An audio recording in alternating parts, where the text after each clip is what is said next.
ఈ వారం వెనుజువేలా దేశంలో కొన్ని సెకండ్ల వ్యవధిలో 2 భారీ భూకంపాలు సంభవించాయండి.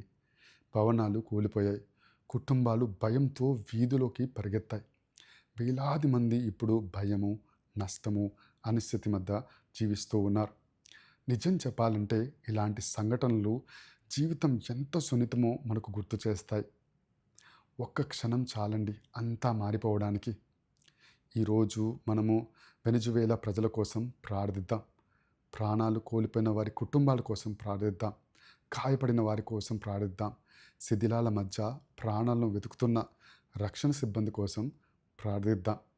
కీర్తన 46:1 ఇలా ఉంది: దేవుడు మనకు ఆశ్రయమును, బలమును, ఆపదలో నిత్య సహాయకుడును అని.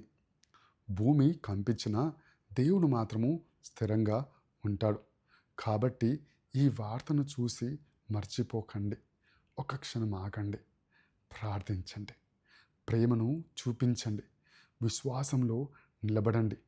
ఎందుకంటే సంక్షోభ సమయంలో కరుణే ఆశకు గొప్ప స్వరం అవుతూ ఉంది. కాబట్టి ఈరోజు ఒక్క నిమిషం వెనుజులా ప్రజల కోసం మనం ప్రార్థన చేద్దాం.